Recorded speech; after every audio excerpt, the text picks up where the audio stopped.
আজকে স্পেশাল দিনের একটা ভিডিও আপনাদের সাথে শেয়ার করব, যেটা শুধুমাত্র বছরে একবারই হয়। তো আজকের ভিডিওয় থাকছে নানা রকমের চমক। তো দেখতে থাকুন আজকের পুরো ভিডিওটা। নমস্কার বন্ধুরা, কেমন আছেন? আশা করি ভালো আছেন। তো আবারও একটা নতুন একটা ভিডিওতে আপনাদের সবাইকে ওয়েলকাম জানাচ্ছি। এখন বাজে সকাল 8টার মতো। তো এখন একটু যাব ছাদে, আর আজকে একটু সেজে গুজেই রয়েছি।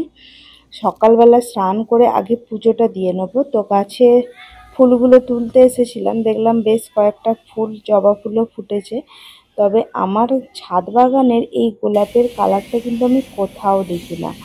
আর এই একটা জবা কি সুন্দর না! আর এই যে দেখুন, লিলি গাছটাই কিন্তু হঠাৎ দেখলাম যে কুঁড়ি চলে এসেছে। তবে পিঙ্ক কালারের ফুলগুলো হবে, বেশ ভালো লাগবে।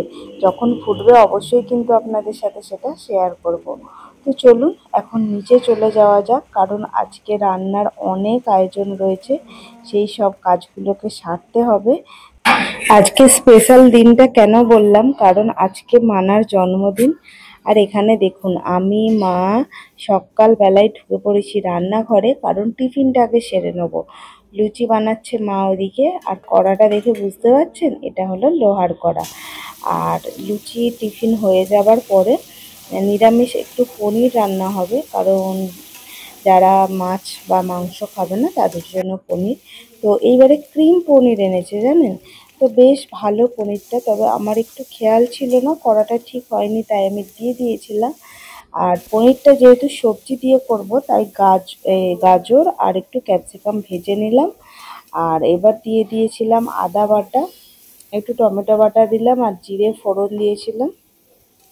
এবার এটাকেও ভালোভাবে কিন্তু আমি কষিয়ে নেব, যতক্ষণ না মশলা থেকে তেলটা বেরোয়। তো দেখুন, এটা কিন্তু মশলাটা হয়ে গেছে। এবার আমি পোস্ত আর চাল মগজ বাটাটা অ্যাড করে দিলাম, দিয়ে ভালোভাবে এটা এবার নাড়তে হবে। আর ওদিকে পনিরটাও কিন্তু আমি একটু দুধের মধ্যে ভিজিয়ে রেখেছি। আর মশলাটা কষানোর সাথে সাথে একটু দিয়ে দিলাম কসুরি মেথি। তবে যখন নামাবো তখন আবার একটু হাতের তালুতে ঘষে নেবো, যাতে গন্ধটা ভালো বেরোয়। তারপরে নামিয়ে নেব। তো এখানে ভেজে রাখা যে গাজর আর ক্যাপসিকামটা ছিল, আমি সেটা দিয়ে দিলাম। দিয়ে এবার আরেকটু নাড়াচাড়া করে এবার কিন্তু আমি পনিরগুলো এর মধ্যে দিয়ে দেবো, কারণ এগুলো তো ভাজলেই মানে সিদ্ধ হয়ে গেছে, এটা আর আলাদা করে সিদ্ধ করার প্রয়োজন নেই। আর দুধের মধ্যে যে আমি পনিরগুলো ভিজিয়ে রেখেছিলাম, সেটা আমি এবার অ্যাড করে দিলাম। দুধ বা গরম জলের মধ্যে পনির যদি আপনারা ভেজে রেখে দেন, খুব নরম আর সফট থাকে। তো এইগুলো আমি কিন্তু এই ইউটিউব টিপস দেখেই আপনাদের বলছি। তো ভালো ফল বলে আপনাদের সাথে সেটাও আমি শেয়ার করলাম। তো যাই হোক, এখানে দেখুন আমার পনির রেডি। উপর থেকে একটু ঘি দিয়ে দিলাম, আর একটু দিয়ে দেবো গরম মশলা, আর কাসুরি মেথিটাও তো দিয়ে দিয়েছি। তো এরকম একটু গ্রেভি গ্রেভি বানাবো, কারণ এটা রাইস দিয়ে খাওয়া হবে। দেখুন কি সুন্দর দেখতে লাগছে না? হ্যাঁ, হালকা হলুদ হলুদ, বেশ ভালো লাগছে। আর শুভ কাজে সবসময় তো পায়েস করতে হয়। তো মানা সিমইয়ের পায়েসটা ভালোবাসে বলে, তো ভাবলাম যে সিমইয়ের পায়েসটা করে নিই। কারণ এগুলো সকালবেলায় করে নেওয়ার একটাই কারণ, কারণ গরম গরম এগুলো ভালো লাগে না খেতে, একটু ঠান্ডা হলেই ভালো লাগে। তো তাই ভাবলাম যে পায়েসটাও করে রেখে দিয়েছে। এখানে সিমই কিন্তু আমার মোটামুটি রেডি হয়ে গেছে, কারণ এই যে দুধটা রয়েছে এটা কিন্তু রেখে দিলে এবার এটা মানে টাইট হয়ে যাবে। আর এখানে রাইসের জন্য কিন্তু আমি গাজরগুলোকে ভেজে নিলাম। দেখতেই পাচ্ছেন গাজর, বিনস, মটরশুঁটি, ক্যাপসিকাম সব একসাথে ভেজে নিয়েছি। আর এদিকে চালটাও আমি সিদ্ধ করে নিয়েছি। আর এখানে মা চিকেনটা বানাচ্ছে। লোকজন সেরকম বলা হচ্ছে না, ফ্যামিলি পাশাপাশি, মানে বাচ্চাগুলোকে রাতের দিকে বলে দেবো।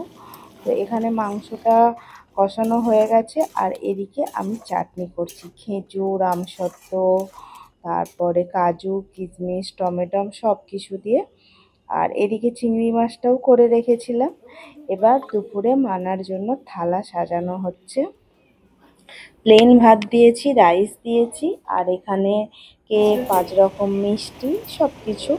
আর এখানে ওর ঠাকুমা এখন আশীর্বাদ করছে। এটা আমাদের প্রত্যেকটা বাচ্চারই এই রিচুয়ালটা পালন করা হয়, পায়েস মুখে দিয়ে আশীর্বাদ করা হয়।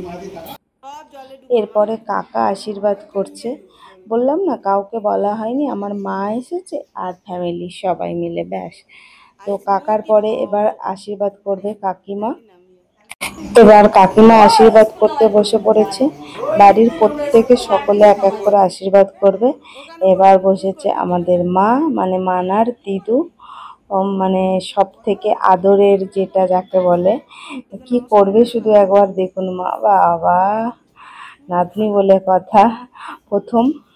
তো এরপরে বাবা বসেছে। বাবা বসা মানে সারাক্ষণ পিছনে লেগে থাকা। ভাইকে বলছে যে 5 টাকা থাকলে দে, 1 টাকা থাকলে দে, ওকে দিয়ে আশীর্বাদ করাবে। আর মানা তত রেগে যায়। তো যাই হোক, এখানে মানা কিন্তু একদম সুন্দর করে খেতে বসে পড়েছে। সব কিছু সাজিয়ে দিয়েছি। আর আমাদের ফ্যামিলির সবাই মিলে কিন্তু গোল হয়ে পুরো খেতে বসে পড়েছি। দেখুন একবার ছবিটা, কি সুন্দর লাগে না দেখতে? এরকমভাবে গোলভাবে খেতে বসলে দারুণ লাগে কিন্তু। আমি আর মা সবাইকে খেতে দিচ্ছিলাম, তবে খাবার শেষে আমরাও বসে পড়েছিলাম। আর এটা হলো আমার জায়ের মেয়ে। রাত্রিবেলা মানা রেডি, তো একটু ছবি তুলছে কেক নিয়ে বা নর্মাল। তো ওকে বললাম যে তুই একটু তাহলে ছবি তুলে নে, তারপরে বন্ধুরা যে আসবে তাদের সামনে কেকটা কেটে নিবি। তবে ওর কেকটা পছন্দ হয়নি, কারণ পুতুল দিয়েছি, বলছে আমি তো পুতুল। এবার ওর জন্মদিনের কেক কাটা হচ্ছে, সবাই রয়েছে, খুব মজার আনন্দ হয়েছে। মানাও খুব ভালো লেগেছে ওরও, অবভিয়াসলি। তো এবার ভাইকে কেক খাইয়ে দিচ্ছে। আর এটা হলো মানার স্টুডেন্ট, মানে ছোট বাচ্চাটা নয়, তার পাশেরটা। আর এই হলো পাশেই বন্ধু, একসাথে থাকে। তো সবাইকে কেক খাওয়ার পর, ওদের খাওয়া দাওয়ার পর, এবার সুন্দর লাগছে মানে গিফটটা তো আগে প্যাকিং, ছোটোবেলায় তো মানে দেবার সাথে সাথে খুলতো, এখন তবে একটু ওটা কমেছে।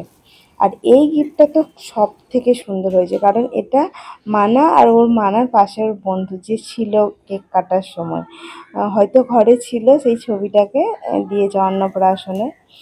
আর এটা একটা সেলিব্রেশন, বললাম না বিশেষ সেরকম কাউকে বলা হয়নি, তাই গিফটের সংখ্যাও খুবই কম। সেলিব্রেশন দিয়েছে একজন। আর তো সকালবেলা আশীর্বাদে তো সকলে টাকা দিয়ে দিয়েছিল। এই যে একটা রাধা কৃষ্ণের মূর্তি, এটাও কিন্তু খুব সুন্দর হয়েছে, গিফটটা দেখেই বোঝা যাচ্ছে।